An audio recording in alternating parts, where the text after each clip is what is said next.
Hello, my name is Dr. Anand Senthi, and welcome to the talk Evidence-Based Fraud and the End of Statistical Significance. This is the short summary version of this talk. For the full version, please go to our site ebm2.0.com, where point is spelt as a word.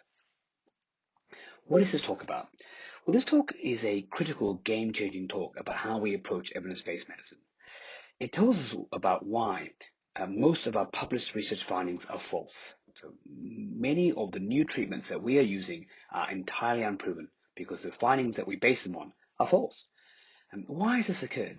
Well, it's happened for a number of reasons. Firstly, we broke all the golden rules of EBM, even to this day in some of the most major studies. And that probably won't be a surprise to many people. But one of the big reasons is that we got the statistics so wrong. Our actual understanding of the p-value, our fundamental definition of the p-value, was entirely incorrect. And we also underestimated bias and how not only does it affect the effect sizes we see in studies, but it also affects our actual p-values and the validity of our p-values. And we also failed to adjust for something that I'll talk about, which is called invisible bias. So where did this all start? Well, probably the best place to start is Ian Eadie's paper in 2005, Why Most Published Research Findings Are False.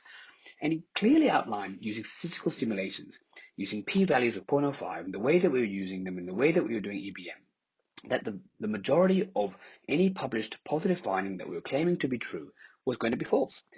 And he showed a number of features and red flags that made your findings even more likely to be false. And one of them is if the effect size is small, which I like to call the EBM double whammy. Because if our effect sizes are small, really high number needed to treat NNTs, 100, that type of thing, we don't even care because it's such a tiny benefit. And the second problem is it's probably not even true in the first place. So we don't even care, and it's probably not true.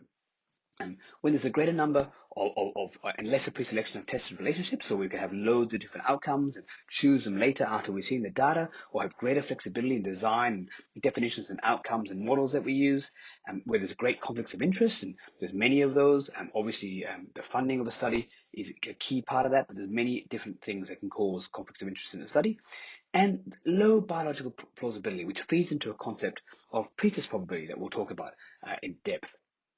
So, these red flags really kind of outline, some of the golden rules of evidence-based medicine, but we routinely are currently still breaching those rules in many of the biggest, best studies that are published in reputable journals currently to this day, right now in evidence-based medicine. And probably the biggest rule that we keep breaking is the rule of replication, the golden rule of science, that nothing is true and nothing could ever be considered true unless you discover it and then you replicate it again and again independently in other studies. Yet we've developed a habit now of finding one amazing shiny new study and changing practice. And this has failed us repeatedly. And where this was probably best shown was Prasad first published a paper that back in 2013 showing that looking at the New England Journal of Medicine, just taking one journal and looking at 10 years of their papers and the original article section, 1 in every 9 original article was actually a reversal of a previous article, a previous therapy. What that means is it was a paper published showing that something we thought worked, that we'd published saying, yep, this works, this is all shiny and new, didn't work at all. It was a reversal. And actually 40% of the time that we tested a standard of care, it turned out to be reversed, to be not true. And then this was taken further, more comprehensively by Herrera Perez last year in 2019, where they now combined 3 journals, New England Journal of Medicine, Lancet, and JAMA, looked at 15 years of data. And when you combine this with the Prasad data, there's more than 500 reversals in just 3 journals in a 15-year period. 500 reversals. And this epidemic of reversals is actually just the tip of the iceberg, because most of our study findings, because we're not bothering to replicate, we've just accepted as true. And so most of our study findings, we've never retested and never figured out that we were wrong.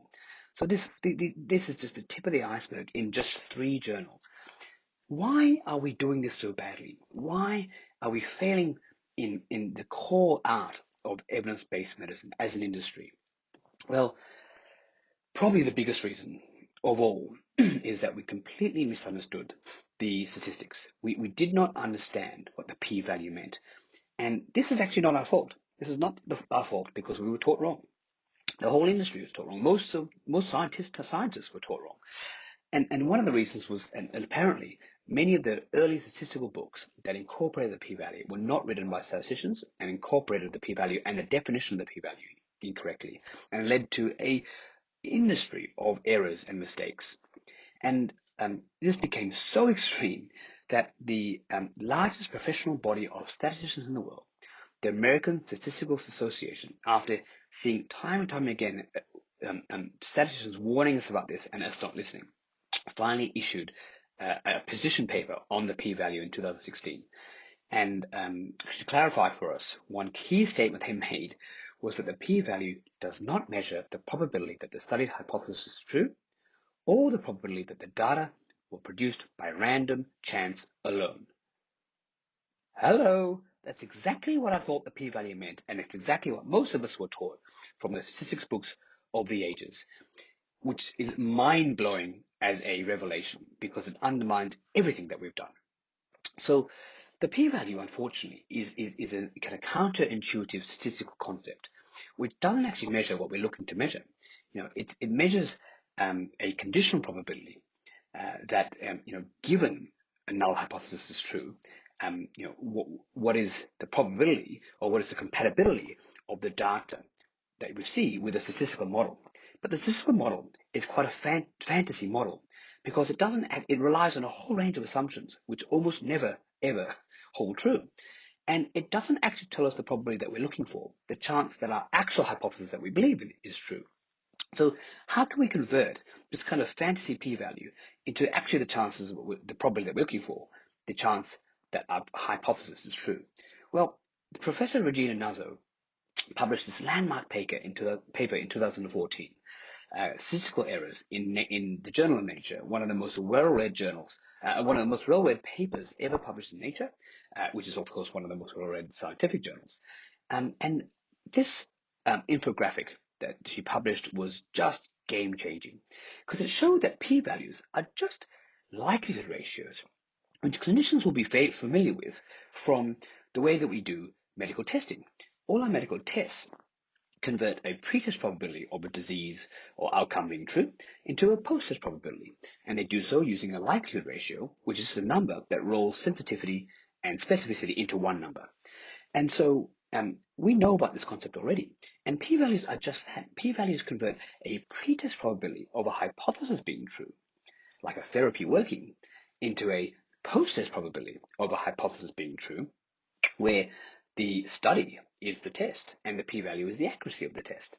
Now, remember, we've been thinking up to now, generally, unfortunately, because of our misguided belief in the p-value, that if a p-value was 0.05, that it kind of meant that there was a 95% chance that the alternative hypothesis, what we're looking to test, was true.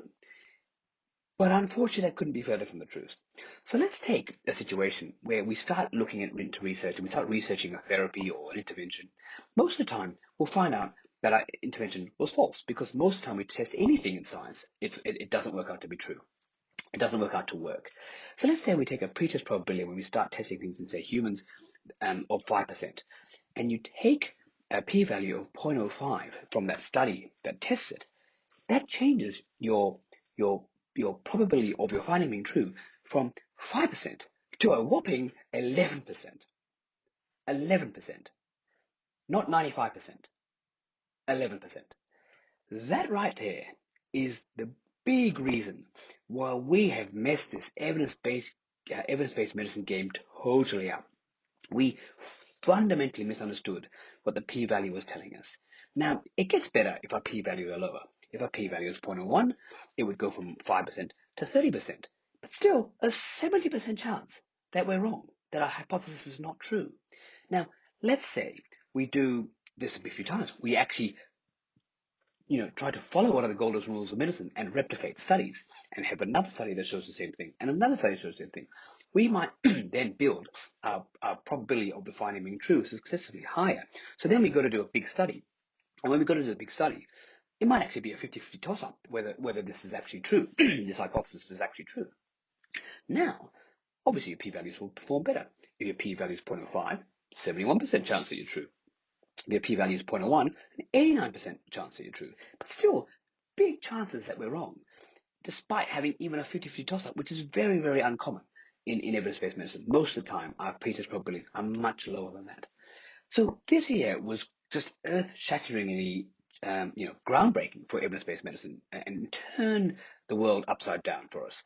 And where do we have to move on from here? So unfortunately, nobody really listened to this, and we didn't change the way we were going about things, and we still kept using these arbitrary threshold of p less than 0.05, despite how little it actually meant about the chance of the study being true. So then we moved on, and the statisticians then finally published an entire month's journal in the American Statistician last year in 2019, called "Moving to a World Beyond P less than 0.05." And this to me was kind of them literally screaming at us, "You're not listening to us. Please stop using the p-value like that." Now, what did they say? They said lots of things, but one of the key opening statements was, don't believe that an associational effect exists just because it was statistically significant. But equally, don't believe it doesn't exist because it wasn't statistically significant. And in fact, don't conclude anything of scientific or practical importance whether something is statistically significant or not. This is pretty shattering about statistical significance. But their main recommendation, drum roll, was don't say statistically significant. Retire the phrase. Never use it again. It is meaningless. It means nothing whether you pass some strange arbitrary threshold about a p-value, which doesn't actually mean what we thought it means, and translates to probabilities that are entirely dependent on what our pretest probability was. So it doesn't really matter whether you go past an arbitrary threshold. So anything dichotomous like p less than 0.05, like statistically significant, like confidence intervals, where you're either in or out, whether your confidence interval passes, an arbitrary number like 1.0, none of these things mean anything, and we can't use them anymore. We can't use the term anymore, and we can't practice medicine and evidence-based medicine using those terms anymore. So this is obviously quite significant. Well, not statistically significant. And so they've charted a way forward for us, and it's called the atom principle, standing for accept uncertainty and be thoughtful, open, and modest. And in our full version of the talk, we go through this in great detail. And accept uncertainty and be thoughtful is much about these interpretation principles that we're talking about. And being open and modest is a lot about practice principles for the industry of evidence-based medicine researchers in journals, etc. So since this publication, scientists have now risen up against statistical significance, calling for the end of it in journals, and how we must move on as the ASA has been guiding us. But before we rest there, wait, it actually gets worse. Because those appalling posters probability numbers that we've been talking about, these appalling figures that are nothing like the 95% that we thought they were, are actually gross overestimates of what what the posted probability is. And the reason that they're overestimates is two key reasons. One, the these likelihood ratios that we're talking about, these p-values, to convert a p-value and make it into a likelihood ratio and make these posted probabilities, you convert them into the likelihood ratio, and those likelihood ratios are actually called Bayes factors. And those Bayes factors that have been published are considered the upper bound or the maximum Bayes factor for a particular p-value. So actually, these are meant to be the best possible scenarios if everything goes right. These are the best possible scenarios for that posted probability. So that's one problem. But the second problem is we've kind of fully underestimated the impact of bias on the p-value itself. Now, we've always known that if a study had bias in it, in any part of the study that might bias the results, we've always known that the effect sizes that we see might not actually be real, and then there might actually be a lot less. So if you saw, say, a 50% increase in benefit or something like that, you might see, oh, this drug company funded, or I saw this and there was a selection bias, blah blah. And in your mind, you would discount that. It's probably not 50%. It's probably a lot lower than that. And so you might understand that the effect size was actually lower than what it is reported to be. But I don't think we fully understood and fully appreciated, is the actual p-value becomes relatively meaningless when we've got bias in the study. And the reason is the p-value, as I mentioned before, is a simultaneous test of a number of assumptions. Now, one of those assumptions is the null hypothesis is true, and we've always focused on that as being the main assumption that we're testing, but we're not. The p-value mathematical calculation tests a number of assumptions at once, and they're all equally valid and all equally being tested by that calculation. And one of those other assumptions is effectively that there's no bias, that we have a completely random, perfect sample of our data set, and there's no bias affecting our results. So when we have bias, which we have all the time in research, that p-value of, say, 0.02 doesn't really mean anything about the null hypothesis anymore, because it's telling us that the incompatibility of the data with all of our assumptions is because of the bias, the one key assumption that's failed, not to do with the null hypothesis anymore. So using that number and making post-test probabilities doesn't actually make a lot of sense. And if we are going to use those numbers, we have to heavily discount those post-test probabilities if there's any bias at all. Or if there's a lot of bias, we just can't use those p-values at all, and we just can't use those findings at all. We have to just reject them entirely. So now bias is grossly underestimated. There are so many forms of bias that are happening in our studies, even to this day, even in the biggest trials that are coming out right now, in the major journals, are riddled with bias.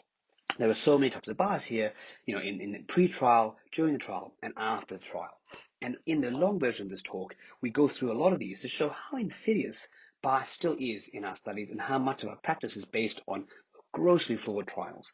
But one of the reasons we go through the bias in the long version of the talk is to demonstrate how much bias is actually invisible.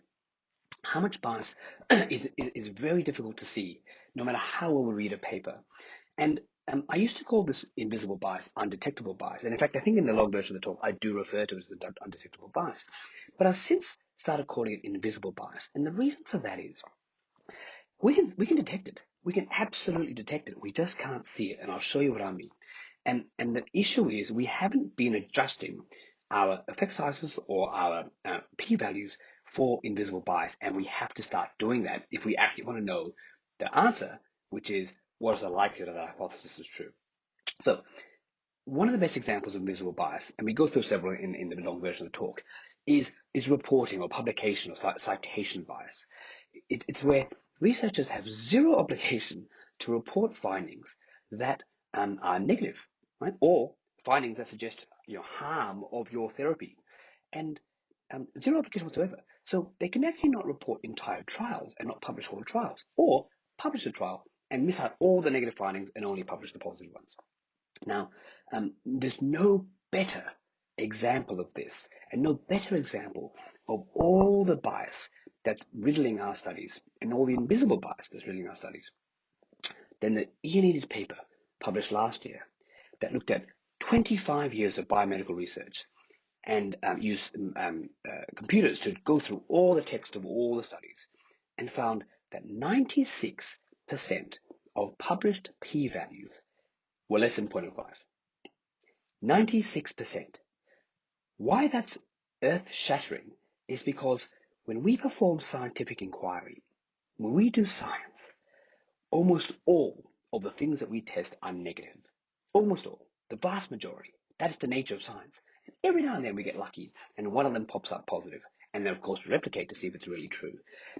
If 96% of published p-values are less than 0.05, that is this censored fantasy world. And all those negative findings are being hidden or partly demonstrated but no p-value shown. We are being shown a strange fantasy world that bears no resemblance to the real world of what the data is telling us. So it's invisible bias, but it's completely detectable. We can see it right here. We can detect, we know it's there, but it's invisible in front of our eyes in an individual study. So we have to price it in. We know it's there. We must price it in. So if we're asking the question, what is the overall chance that our hypothesis is true? We must price in invisible bias, or we are failing our patients. We are failing our patients dreadfully and exposing them to serious harms and wasting huge amounts of public money based on findings that are simply not true. So we In the big version of the talk, we talk at length about a path forward called EBM 2.0. And this is about starting a new way forward, looking at the old way, EBM, what I call EBM 1.0, and taking the best parts of that and the only working functioning parts of that and upgrading it to EBM 2.0. And just some take-home messages about that, and we talk about it, more in the full version.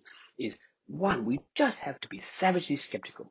We have to assume that studies, from everything we know now, we have to assume that study findings, no matter how pretty they are false until rigorously proven otherwise. What I say is, make the data wine and dine you. Make the data, take you on one study, two study, 1 day, 2 days, 3 days before you make that data your bedfellow. Make the data take you to a shiny restaurant with shiny low p-values and absolutely clean plates and cutlery with not a single shred of bias on it whatsoever. Make the data really wine and dine you before you believe in it and before you say, okay, I might believe this is true. And number two, accept uncertainty. There's no such thing in the EBM 2.0 world as positive and negative studies. There are just different levels of uncertainty that each study helps change us progressively through our levels of uncertainty to eventually get to a level of certainty that we might be comfortable with. So, each study, each time we get wine and dine, in each replication with a lowest p-value, with a positive finding, just gradually increases our level of certainty in the finding until, when we look at the certainty change model, at some point of certainty, we may be prepared to change practice. And I would argue that for new therapies that are highly expensive and have lots of potential harms that we don't know about, and particularly long-term harms that we don't know about, we should be looking for a very high threshold of certainty. And really, we probably should be using something along the lines of 95% certainty, because that's what we thought we were getting before with the p-value, but we never were. So we should replicate and replicate until we get to that really high level of certainty with independent replications before we change practice. However, for an old therapy, non-invasive therapy that's got basically almost no risks, that's very well tolerated, that's cheap as chips, it might be quite reasonable if it's got a benefit that we find to change practice at a much lower level of certainty because of that. It's all about the real world kind of benefits and costs of that therapy. Another take-home point is that we obviously have to abandon the EBM 1.0 statistics. We have to replace the concepts of statistical significance, of dichotomous confidence intervals, with the Bayesian approach to taking a pre-test probability and converting to a post-test probability. And then when we get those post-test probabilities, we have to explicitly discount them, both for both visible and invisible bias, to kind of guesstimate what we really think the chance of this being true is. And finally, yes, we have to use EBM 2.0 for the future, for every new study that we look at, but we have to go back and reevaluate the past and look at all those very suspect therapies that we're using that are controversial in the EBM 1.0 world, that are basically downright fraudulent in the EBM, or very much unproven at least, not in the EBM 2.0 world. And we talk about some examples in the long version of this talk. If you found this kind of groundbreaking and earth-shattering, and you feel like I do, that basically every clinician in the world needs to be aware of these revelations, so we can all change our practice and help our patients the most and protect our patients the most, please spread the word. EBM2.0.com, where point is spelled as a word. The hashtag is EBM2. Use it in Twitter when you're talking about evidence. Highlight this concept. Get people talking about it. And if you want to know more information, at the website, we've got the full version of the talk, and you can look at whichever chapter you want to look at for the topic of interest from this talk that you find most interesting and want to know more about. And there's all the references are there, as well as a number of additional posts talking about more specifics about this, how we convert p-values into Bayes factors, et cetera, et cetera. Thank you for your time. I'm Anand Senthi, EBM2.0.com. Let's help change our industry for the better.